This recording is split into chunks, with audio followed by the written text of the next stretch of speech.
مردن کۆتایی ڕێگەی هەموو کەسێکە، بەڵام هێندێک کەس دەیانەوێت لە دوای مردنیشیان ئەندامەکانی جەستەیان بە زیندویی بمێنێتەوە، ئەوەیش لە ڕێگای بەخشینی جەستەیان بە کەسێکی دیکە لە دوای مردنی خۆیان لە ڕێگەی ئەو وەسیەتەی پێش مردنیان دەیکەن.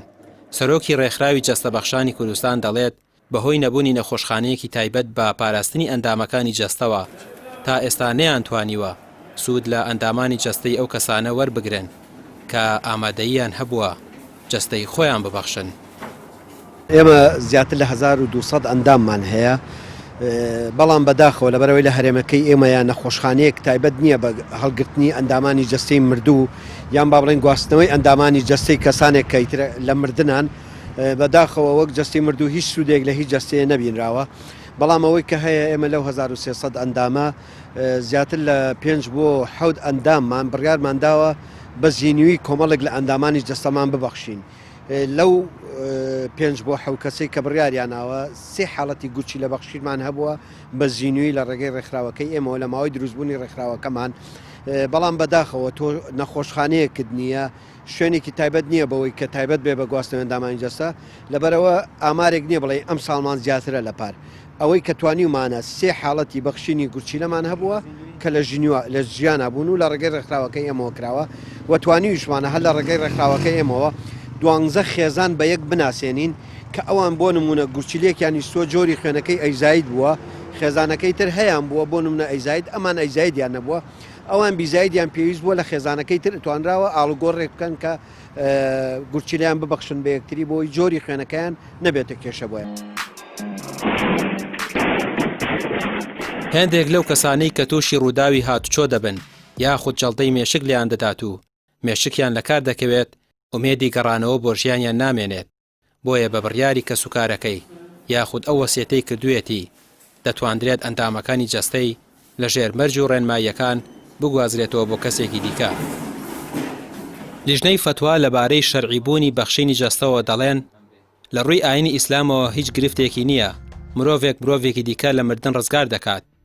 چەند بۆچوونێکی دیکەش هەیە، هەندێک لە زانایان نەهی لێ دەکەن و بەکارێکی ناڕەوای دەزانن.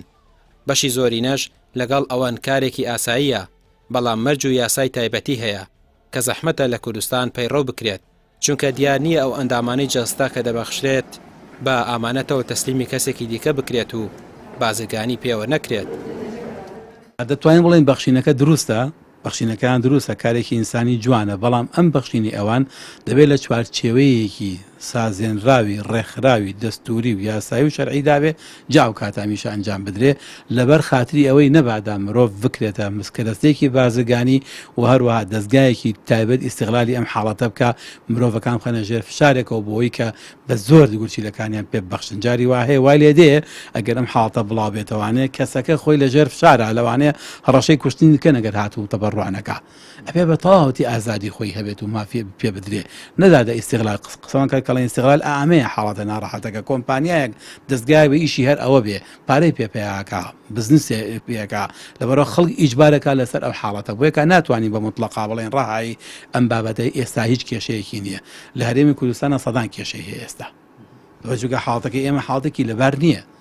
ئێمە بەدەست چەندین ئیستیغلالات و گیرمان خواردووە، سەرنجی نەخۆشخانەکانمان بە سەرنجی دەستگاکانی ترمان بە چۆن ئیستیغلال ئەکرێ، دێ ئەمە کێ زەمانتوانێت جەستەی ئینسانی ئیستیغلال نەکرێ بۆ کاری بازرگانی. مەرجی سەرەکی ئەو کەسەی جەستەی خۆی دەبەخشێت دەبێت تەمەنی سەر و 18 ساڵ بێت و نابێت کێشەی عەقڵی هەبێت و توانای بڕیاردانی هەبێت، نابێت ئەو ئەندامانە ببەخشرێن کە جەستەی کەسەکەی پێدەشێوێت. قەرینەی چاو و گورچیلە و دڵ و هێندێک لە ئەندامەکانی تری ئاساییە و دەگوازرێتەوە بۆ کەسی بەرامبەر، بەڵام فرۆشتن و بازرگانیکردن بە ئەندامەکانی جەستەوە لە شەرع و یاسا ڕێگە پێدراو نییە، تەنها دەبێت بۆ خێرخوازی بێت و وەسیەتی کەسەکە و ڕەزامەندی کەسوکاری پێویستە. ڕامیار عوسمان، کەناڵی پێام، سلێمانی.